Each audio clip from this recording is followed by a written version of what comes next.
आज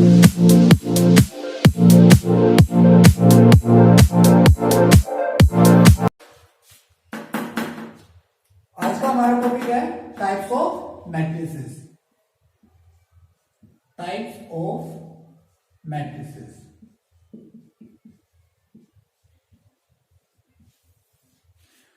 आज हम लोग मैट्रिक्स के टाइप के बारे में जानेंगे कि कितने टाइप्स होते हैं और हर टाइप की डेफिनेशन अच्छे से समझते हैं। First one, row matrix. हमें नाम से पता लगा रो के बारे में बात है। इसका मतलब क्या हुआ? जिस मैट्रिक्स में ओनली वन रो हो उसे ही क्या कहते हैं? Row matrix. जैसे एक एग्जांपल, हमारे पास एग्जांपल है ए बी सी डी। अगर मैं आपसे पूछता हूं इस मैट्रिक्स में हमारे पास कितनी रो है, तो आपका आंसर आएगा कि सर ओनली वन रो है। तो इस टाइप की मैट्रिक्स को कहते हैं रो मैट्रिक्स। इसमें हमारे पास कॉलम कितने भी हो सकते हैं, इसका कोई मैटर नहीं करता। हमारा फोकस रहेगा कि रो कितनी है। रो सिर्फ वन होनी चाहिए, उसी मैट्रिक्स को बोलते हैं row matrix. Second, column matrix.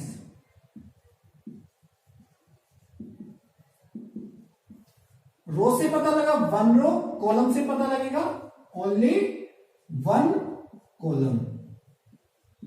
जिस मैट्रिक्स में ओनली वन कॉलम हो उस मैट्रिक्स को क्या बोलते हैं? Column matrix. अब एग्जांपल हमारे पास 1 2 3 4 एक मैट्रिक्स है। तो क्वेश्चन है कितने कॉलम है? Only one column. तो जिस मैट्रिक्स में ओनली वन कॉलम हो उस मैट्रिक्स को क्या बोलते हैं? Column matrix. रो हमारी कितनी भी हो सकती है, इसका हमें कोई मैटर नहीं है। हमारा फोकस किस पे होगा? ओनली कॉलम पे, जब कॉलम मैट्रिक्स की बात होती है। थर्ड मैट्रिक्स है जीरो मैट्रिक्स।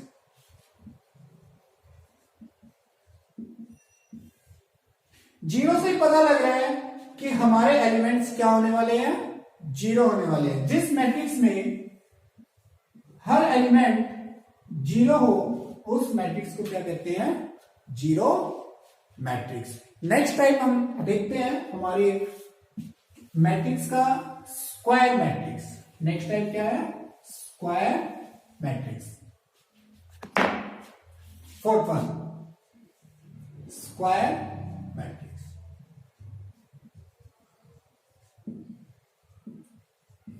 आप लोगों ने 10th क्लास में पढ़ा है स्क्वायर क्या होता है, 11th में भी पढ़ रखा है स्क्वायर क्या होता है। आप जानते हो स्क्वायर की शेप, ज्योमेट्रिकल शेप क्या होती है? जिसमें सभी साइड्स क्या हो?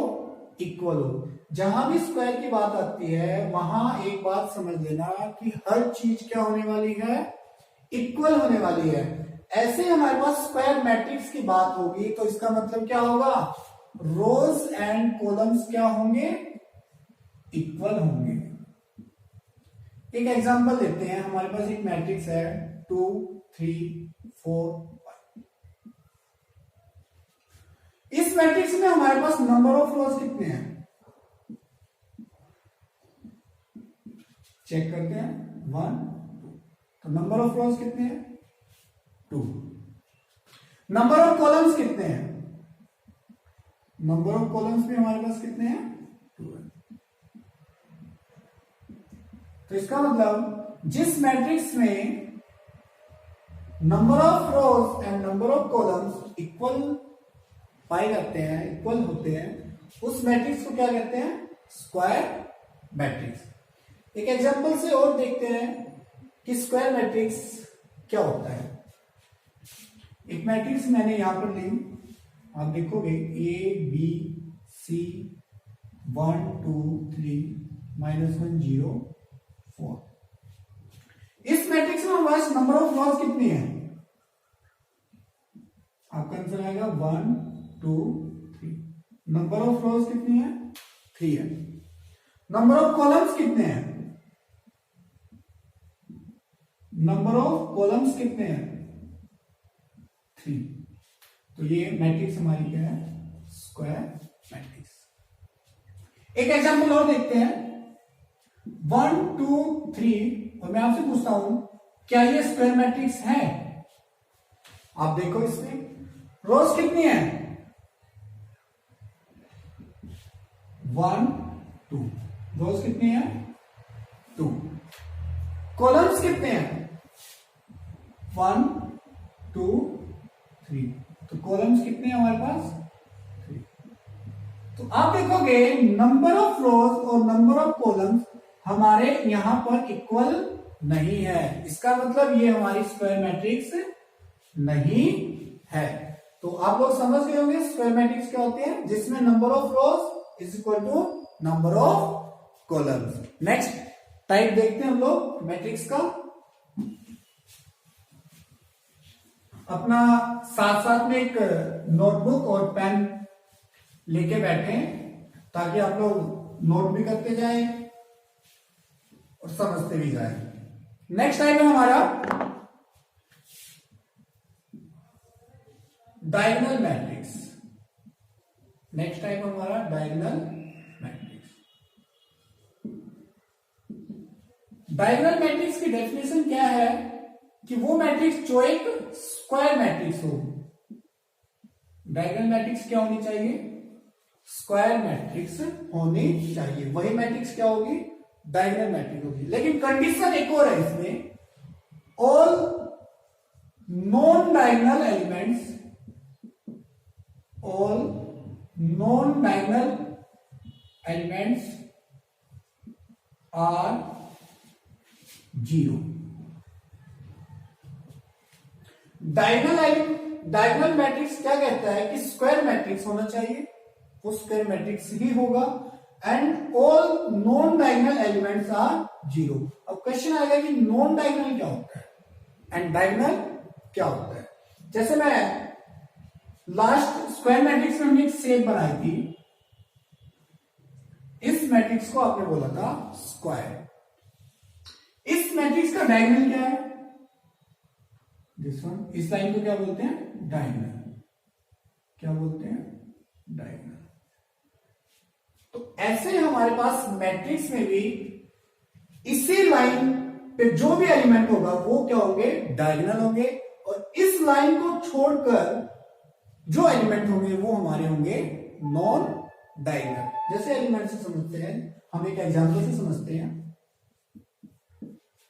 मेरे पास एक मैट्रिक्स है, आप देखोगे डायगोनल पे हम एलिमेंट्स लिख रहे हैं 2 3 4। ये एलिमेंट्स हमारे डिफरेंट भी हो सकते हैं, सेम भी हो सकते हैं, इसका कोई मैटर नहीं है। लेकिन नॉन डायगोनल एलिमेंट्स हमेशा क्या होंगे? 0 होंगे। आप देख सकते हो ये शेप क्या है? Diagonal matrix. इसी मैट्रिक्स को बोला जाता है डायगोनल मैट्रिक्स। ये हमारे हैं डायगोनल एलिमेंट्स,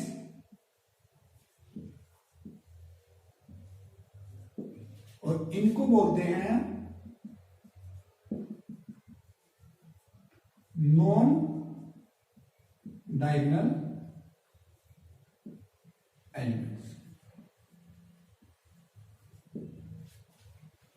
आप देख सकते हो ये मैट्रिक्स स्क्वायर मैट्रिक्स है। Number of rows and number of columns. हमारी number of rows and number of columns क्या है? इक्वल है। डायगोनल मैट्रिक्स क्या बोलता है कि ऑल नॉन डायगोनल एलिमेंट्स क्या होनी चाहिए? 0 होने चाहिए। एक एग्जांपल और देखते हैं हम लोग। मेरे पास है मैट्रिक्स 2 2 3 0 0। ये है हमारे पास डायगोनल। ये क्या है हमारे पास? डायगोनल। इन डायगोनल को छोड़ के जो भी आपके पास बचता है मैट्रिक्स में वो हमेशा क्या होगा? 0 होगा। बच्चों को कंफ्यूजन होगी कि सर डायगोनल ऐसे ही क्यों? ऐसे भी तो हो सकता है, ये कंफ्यूजन हो सकती है, लेकिन मैं आपको बताना चाहता हूं। आप इस एलिमेंट की पोजीशन चेक करो। 2 की पोजीशन क्या है?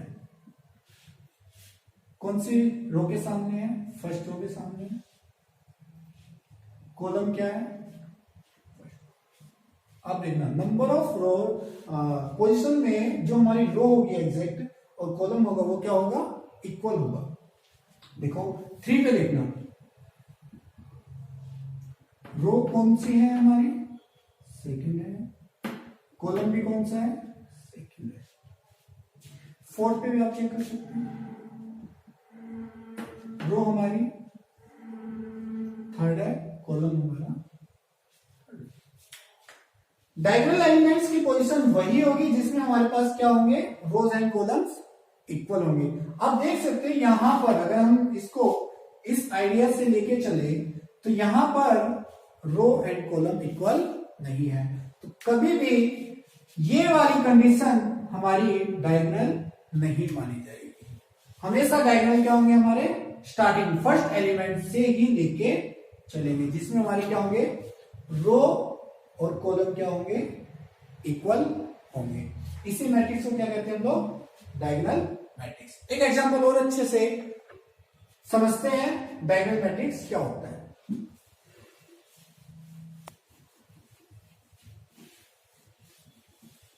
ध्यान से, ताकि कोई कंफ्यूजन ना रहे आप लोगों को, मैं एक एग्जांपल लेता हूं। हमारे पास एक मैट्रिक्स है ए, 1 0 0 0 0 4 0 0 0 0 3 0 0 0 0 एंड 4। पहला क्वेश्चन, क्या ये स्क्वायर मैट्रिक्स है? चेक करते हैं, क्या ये स्क्वायर मैट्रिक्स है?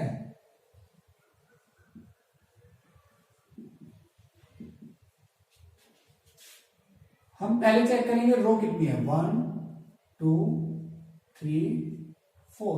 नंबर ऑफ रोज को हम किससे डिनोट करते हैं? एन से। तो हमारे पास रोज कितनी है? 4 है। रोज कितनी है? 4 है। अब कॉलम्स चेक करते हैं, 1 2 3 4। तो कॉलम्स भी हमारे पास कितने हैं? 4 है। N means rows and N means columns. तो आपने देखा कि number of rows and number of columns क्या है? इक्वल है। Number of rows and number of columns क्या है? इक्वल है। तो हम कह सकते हैं कि ये स्क्वायर मैट्रिक्स है। अब डायगोनल पे, क्या ये डायगोनल मैट्रिक्स है?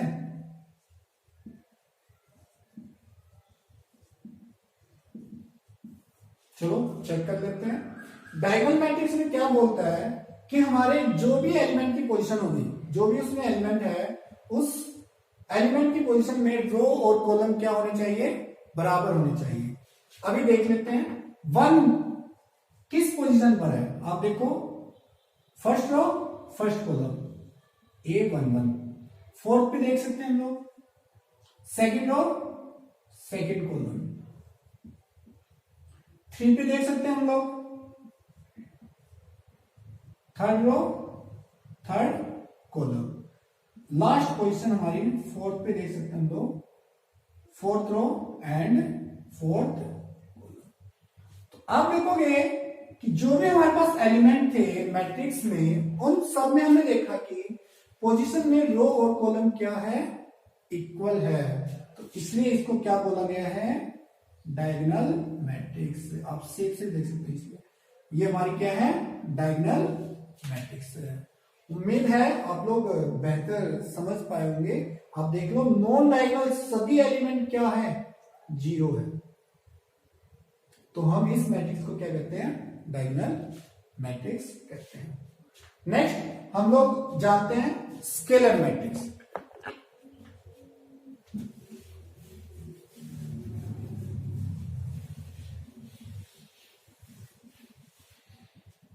Scalar matrix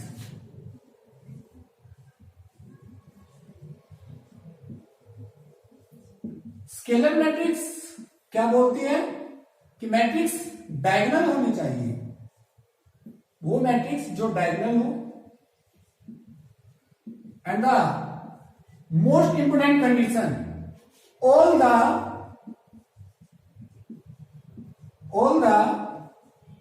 diagonal elements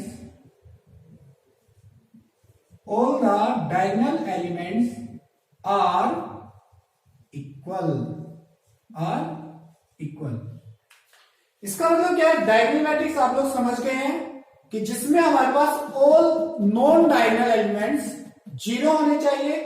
and the second condition, जो भी हमारे पास डायगोनल एलिमेंट्स होंगे वो सभी क्या होंगे? इक्वल होंगे। एक एग्जांपल से मैं आप लोगों को बताना चाहूंगा स्केलर मैट्रिक्स।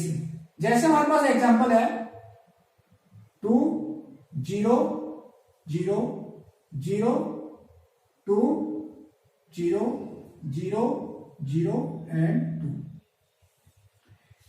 अब इस मैट्रिक्स में देखिए हमारे पास जो डायगोनल एलिमेंट्स है क्या वो इक्वल है? आपका आंसर होगा yes.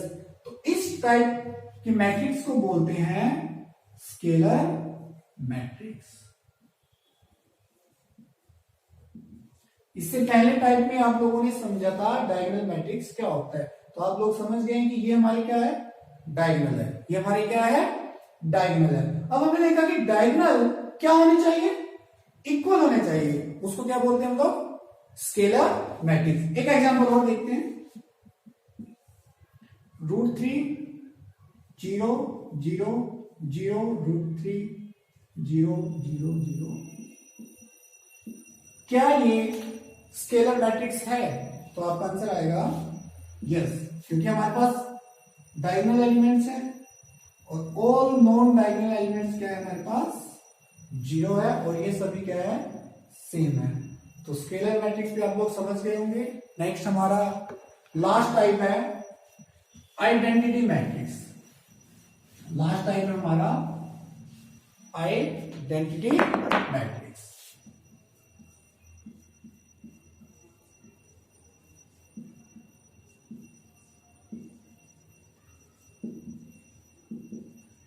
Identity matrix square matrix होनी चाहिए। स्क्वायर आप लोग समझ गए हैं, जिसमें रोज एंड कॉलम्स क्या होने चाहिए? इक्वल होने चाहिए। सेकंड, इसको हम डिनोट करते हैं आई से। किससे डिनोट किया जाता है? आई से। And the last one most important, all the diagonal elements are 1।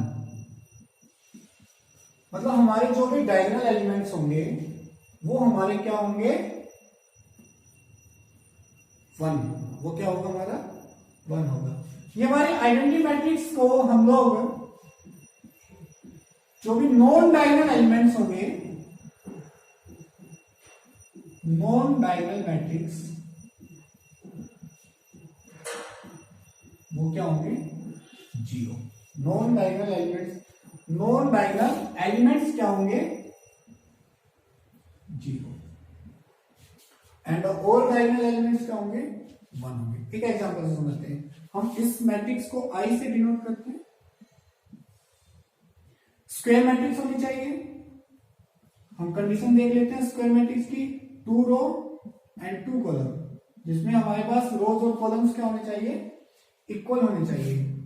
Diagonal का फर्स्ट एलिमेंट, कोई भी एलिमेंट अगर हम लिखते हैं तो वो जीरो नहीं होगा, और जीरो नहीं होगा। आइडेंटिटी मैट्रिक्स का एलिमेंट क्या होगा? 1 होगा। तो हमारे पास आइडेंटिटी मैट्रिक्स की पहचान आपको पता लग गई है। एक और एग्जांपल, आई मैट्रिक्स 1 0 0 0 1 0 0।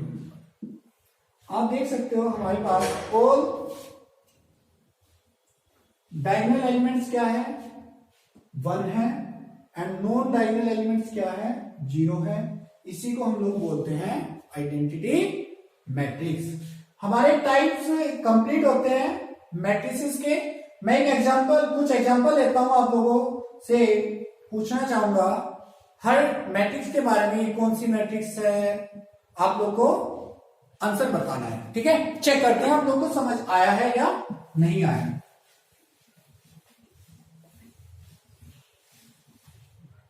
सभी टाइप्स को एक बार रिवाइज करते हैं एग्जांपल के साथ। मेरे पास एक मैट्रिक्स है 2 0 0 0 0 4 0 0 3। पहला क्वेश्चन, क्या ये स्क्वायर मैट्रिक्स है? सेकंड, क्या ये डायगोनल मैट्रिक्स है? थर्ड, क्या ये स्केलर मैट्रिक्स है?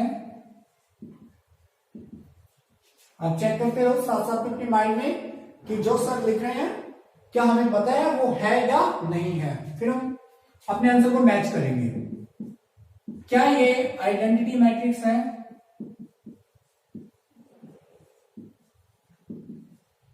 ओके, सबसे पहले क्या ये स्क्वायर मैट्रिक्स है? चेक करते हैं। फर्स्ट वन के लिए नंबर ऑफ रोज कितनी है? 1 2 3। नंबर ऑफ रोज कितनी है? 3। नंबर ऑफ कॉलम्स कितने हैं? नंबर ऑफ कॉलम्स, तो यहां पर रोज एंड कॉलम्स क्या है? इक्वल है, तो इसका मतलब ये स्क्वायर मैट्रिक्स है। डायगोनल मैट्रिक्स सेकंड, क्या ये डायगोनल मैट्रिक्स है? हम देखते हैं 2 की पोजीशन क्या है? 1 1। रो और कॉलम क्या है? इक्वल है। 4 की पोजीशन क्या है? Second row second column. हमारे पास ये भी रो एंड हमारे पास कॉलम क्या है? इक्वल है। 3 की पोजीशन क्या है? Third row and third column. तो इसका मतलब क्या हुआ? जो भी हमारे पास एलिमेंट्स थे उनकी पोजीशन में रो और कॉलम क्या है? इक्वल है, तो इसको हम बोलेंगे डायगोनल मैट्रिक्स है। क्योंकि हम देख रहे हैं इन एलिमेंट्स को छोड़ के जो एलिमेंट बचे हैं वो सब क्या है? 0 है, तो इसका मतलब ये क्या है? Diagonal matrix. ओके, हमें पता लग गया स्केलर मैट्रिक्स है, डायगोनल मैट्रिक्स है। अब डायरेक्ट आप लोग बताओ क्या स्केलर मैट्रिक्स है? आप देखोगे all the diagonal elements same नहीं है, तो इसका मतलब ये स्केलर मैट्रिक्स नहीं है। कि ये सभी डायगोनल एलिमेंट क्या होने चाहिए थे? 1 होने चाहिए थे, तो इसका मतलब ये आइडेंटिटी मैट्रिक्स नहीं है। तो उम्मीद करता हूं आप लोगों को मैट्रिसेस के टाइप्स समझ आ गए होंगे। अब हम लोग चलते हैं नेक्स्ट टॉपिक पे। हमारा नेक्स्ट टॉपिक है equality of matrices. Next topic है हमारा इक्वालिटी ऑफ मैट्रिसेस।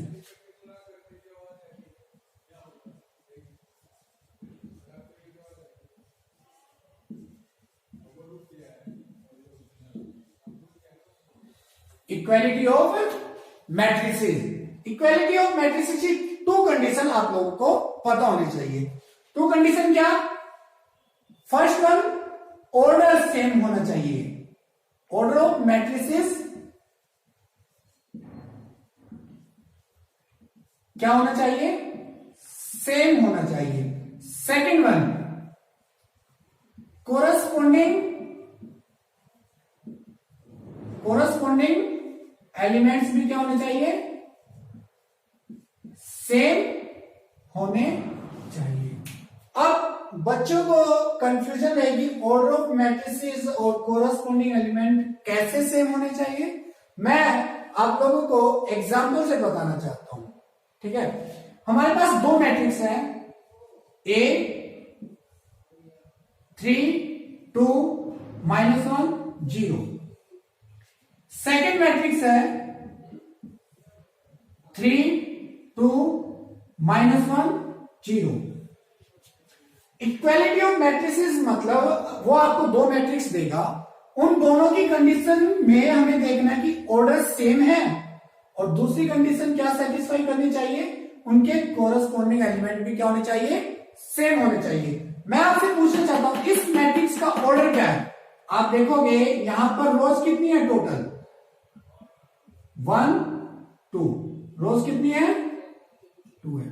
कॉलम्स कितने हैं, कॉलम्स भी हमारे कितने हैं 2। तो इस मैट्रिक्स का ऑर्डर क्या हुआ 2/2। सेकेंड मैट्रिक्स में देखते हैं रोज कितनी है 2, कॉलम्स कितने हैं 2। इस मैट्रिक्स का ऑर्डर क्या रहा 2/2। हमने देखा पहली कंडीशन सेटिस्फाई कर रही है क्योंकि दोनों का ही ऑर्डर क्या है, सेम है। अब सेकंड कंडीशन पर चलते हैं, कोरस्पॉन्डिंग एलिमेंट। आप देखोगे जिस पोजीशन पे ये एलिमेंट है उसी पोजीशन पे जो एलिमेंट है क्या वो इक्वल है, और हर पोजीशन का एलिमेंट क्या होना चाहिए, इक्वल होना चाहिए। आपने देखा यहां पर 3 है, उसी पोजीशन पर क्या 3 है, आपने देखा यस। सेकंड में देखो यहां पर -1 है, यहां पर भी क्या -1 है, आपका आंसर आएगा यस। थर्ड में देखो यहां पर क्या है 2, यहां पर भी क्या है 2 है। सेम पोजीशन पर अगर एलिमेंट सेम है उसी को बोला जाता है कि कोरस्पॉन्डिंग एलिमेंट हमारे इक्वल है। तो अब हमने देखा कि दोनों ही कंडीशन हमारी क्या है, सेटिस्फाई। तो इसको हम लोग क्या कह सकते हैं, A = B। तो यही हमारी क्या है, इक्वालिटी ऑफ मैट्रिसेस, जिसमें हमारे पास दो मैट्रिक्स क्या हो, इक्वल होनी चाहिए। दो मैट्रिक्स क्या होनी चाहिए, इक्वल होनी चाहिए। एक एग्जांपल और लेते हैं।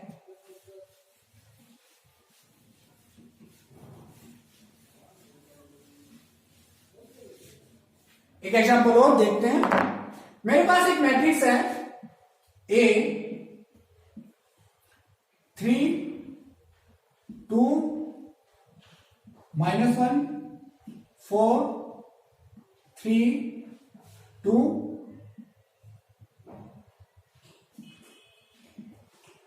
बी मैट्रिक्स है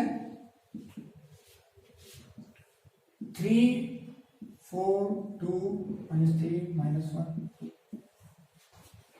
अब हम चेक करते हैं क्या ये दोनों मैट्रिक्स इक्वल है, क्या इक्वालिटी ऑफ मैट्रिसेस की कंडीशन सेटिस्फाई करती है। पहला क्या चेक करना है हमें, इन दोनों मैट्रिक्स का क्या चेक करना है, ऑर्डर क्या है।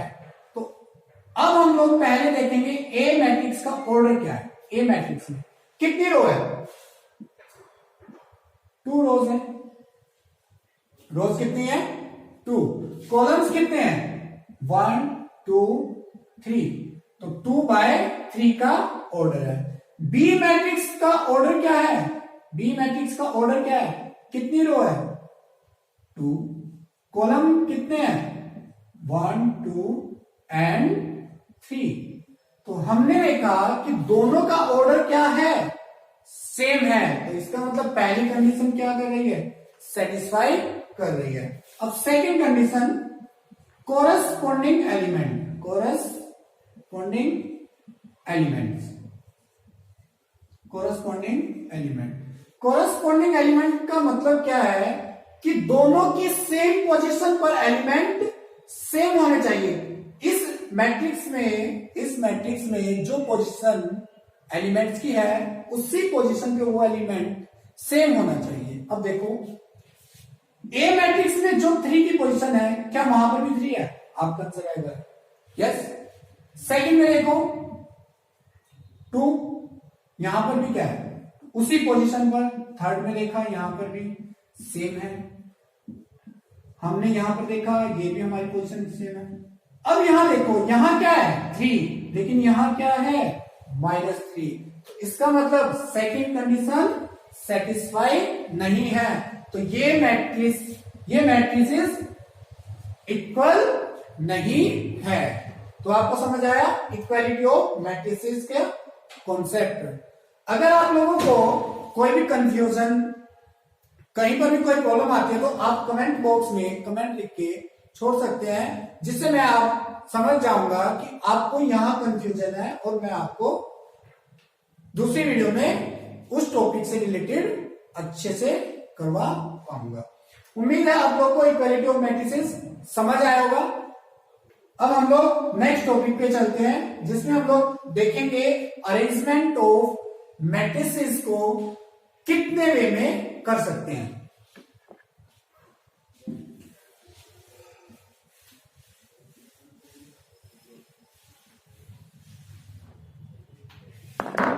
एक एग्जांपल लेता हूं, अच्छे से पता लगेगा आप लोग को। मेरे पास 4 एलिमेंट है, 3 4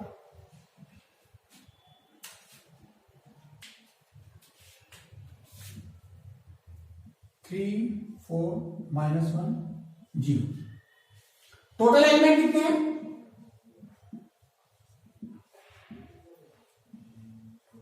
टोटल एलिमेंट्स 4। आप देख सकते हैं टोटल एलिमेंट 1 2 3 4।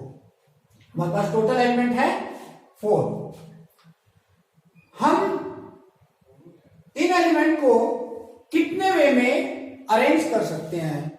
आपका सिंपल सा माइंड में क्वेश्चन होगा कि वे मतलब कैसे। देखो हमारे पास 4 एलिमेंट है, इन 4 एलिमेंट को मैट्रिक्स में हम कितने तरीके से लिख सकते हैं। स्टार्ट करते हैं। क्या आप देख रहे हो मैं इनको एक रो में लिख सकता हूं, 3 4 1 -1 0। कोई प्रॉब्लम है? आप कंसिडर करने, ये मेरा फर्स्ट वे हो गया। मैं इन एलिमेंट को इस वे में लिख सकता हूं। आप देखोगे इस मैट्रिक्स को क्या बोला जाएगा, 1/4, क्योंकि यहां पर कितनी रो है? एक है। कॉलम्स कितने हैं? 1 2 3 4। इन्हीं एलिमेंट को क्या मैं ऐसे भी अरेंज कर सकता हूं, 3 4 -1 0। और ये जरूरी नहीं है कि हमें जैसे दिया एलिमेंट वैसे ही अरेंज करना है, ऐसे भी अरेंज कर सकते हैं। -1 ऊपर हो, 4 नीचे हो, 0 कहीं पर भी लिखा जा सकता है, लेकिन एलिमेंट वही होने चाहिए 4 एग्जैक्ट। अब मैंने देखा कि हाँ मैं इसको ऐसे भी अरेंज कर सकता हूं। एलिमेंट्स मेरे पास 4 है, लिखने के वे कितने हो सकते हैं, मतलब क्या पॉसिबल ऑर्डर कितने हो सकते हैं। अब देखो इस मैट्रिक्स को हम कैसे डिनोट करेंगे, कितनी रो है?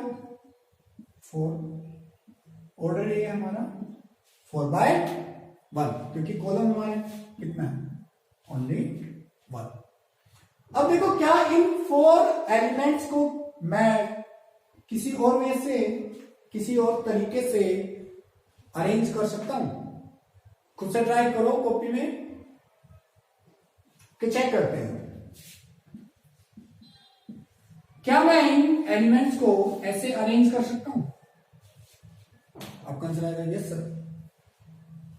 आप देखोगे यहां पर नंबर ऑफ रोज कितनी है? 2। कॉलम्स कितने हैं? तो हमारा ऑर्डर क्या रहा यहां पर? 2/2। एलिमेंट्स 4 थे, हम उसको कितने वे में अरेंज कर पाए, कितने तरीके से हम लोग इन 4 एलिमेंट्स को अरेंज कर पाए? आपका आंसर आया 3। और मैं आप लोग को डायरेक्ट बताना चाहता हूं कि हम कैसे पता लगा सकते हैं कि इनको अरेंज कैसे किया जाता है। हमें कैसे पता लगेगा कितने वे में ये अरेंज हो सकते हैं। आप देखना एलिमेंट्स कितने थे? 4। आप देखो रोज एंड कॉलम्स का मल्टीप्लीकेशन कितना आ रहा है? 1 × 4। यहां से भी क्या आ रहा है? 4 आ रहा है। यहां से भी क्या आ रहा है? 4 आ रहा है। यहां भी रोज और कॉलम्स का मल्टीप्लीकेशन क्या आ रहा है? 4 आ रहा है। इसका मतलब क्या हुआ कि अगर हमें वो कोई भी एलिमेंट्स देता है तो हम रोज और कॉलम्स के मल्टीप्लीकेशन से पता लगा सकते हैं कि इसमें कितने पॉसिबल ऑर्डर बनेंगे। तो मैं आपसे पूछता हूं अगर उसने 4 एलिमेंट्स आपको दिए तो इसके पॉसिबल ऑर्डर कितने बने? पॉसिबल ऑर्डर कितने बने? आप बोलोगे एक हमारा बना 1/4। रोज और कॉलम का मल्टीप्लीकेशन हमेशा टोटल एलिमेंट्स के बराबर होना चाहिए, वही हमारे क्या होंगे? Possible order. आप एग्जांपल से देख चुके हो। और क्या बनाए? 4/1 एंड द लास्ट वन 2/2। तो हमारे यहां पर पॉसिबल ऑर्डर कितने बने हैं? 3 बने हैं। इस चीज को अच्छे से समझने के लिए एक एग्जांपल और लेते हैं। इसको नोटबुक में नोट कर लो अच्छे से।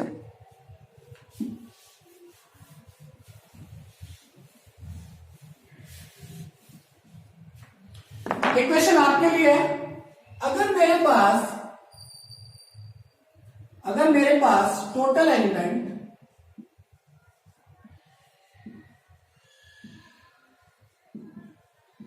13 है, टोटल एलिमेंट कितने हैं? 13। मैंने एलिमेंट्स नहीं दिए, डायरेक्ट पूछ लिया कि अगर मेरे पास एलिमेंट्स 13 है तो इसके पॉसिबल ऑर्डर कितने बनेंगे और कौन कौन से? अपने नोटबुक में नोट कीजिए और सोचिए कि कितने पॉसिबल ऑर्डर हो सकते हैं।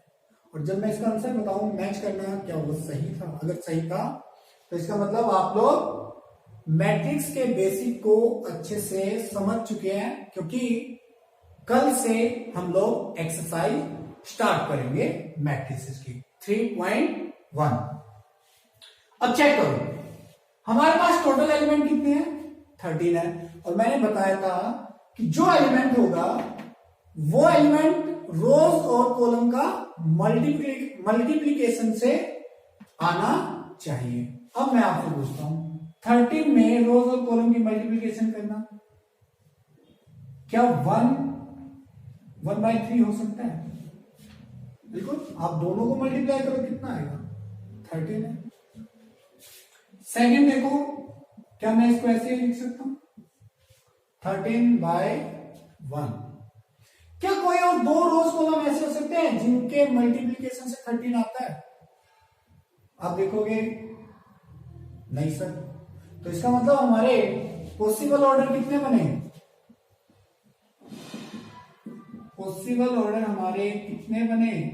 एक बना 1/13 एंड 13/1। क्योंकि आप देखोगे 13 एलिमेंट को आप कितना लिखोगे? मान लो अगर वो आपको दे दे 34 एलिमेंट, अब कहां तक लिखोगे एक पेज पे? तो इसलिए इस टाइप के क्वेश्चन को हम लोग डायरेक्ट ही पॉसिबल ऑर्डर बता सकते हैं। एक एग्जांपल और लेते हैं। मेरे पास है टोटल एलिमेंट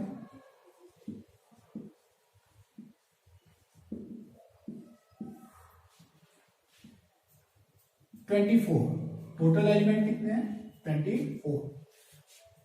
24 के पॉसिबल ऑर्डर कितने बन सकते हैं? कौन कौन से? आप भी चेक करो, मैं भी लिख रहा हूं। क्या 1/24 हो सकता है? Why not? आप देखो, 1 × 24 24, 2/12 हो सकता है, क्यों नहीं? अब 3 से देखो, 3/8। इन दोनों का मल्टीप्लीकेशन टोटल एलिमेंट्स के बराबर आना चाहिए, वही आपके पॉसिबल ऑर्डर है। मैं एग्जांपल से आप लोग को सिखा चुका हूं। लेकिन अगर आपको फिर भी कोई कंफ्यूजन है तो कमेंट बॉक्स में कमेंट करना ना भूले कि हमें यहां कंफ्यूजन है, ताकि मैं आपको नेक्स्ट वीडियो में उसको अच्छे से बता पाऊं। क्या 4/6 हो सकता है? आप देखो, दोनों का मल्टीप्लाई कितना आ रहा है? 24 आ रहा है। बिल्कुल आ रहा है। क्या 5 से कोई नंबर मल्टीप्लाई होता है जिससे 24 आता है? नहीं। क्या 6 से आता है? एग्जैक्ट आ सकते हैं, 6/4। 7 से? बिल्कुल नहीं। 8 से? यस, 8 × 3 24। 9 से? कोई चांस ही नहीं। 10 से? बिल्कुल नहीं। 11 से? नहीं। एंड 12, लास्ट 12 से। उसके बाद किससे आया? 24 से। तो हमारे पास पॉसिबल ऑर्डर कितने बने? 1 2 3 4 5 6 7 8। हमारे टोटल पॉसिबल ऑर्डर बने 8। यही हमारे क्या है? Possible order.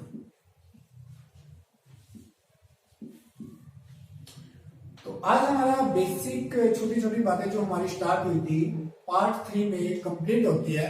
कल से हम लोग एक्सरसाइज करने जा रहे हैं 3.1। इसलिए मैं सभी से रिक्वेस्ट करता हूं कि मेरे तीनों पार्ट को जरूर देख लेना जब हम लोग एक्सरसाइज स्टार्ट करेंगे। आज के लिए इतना ही। Thank you.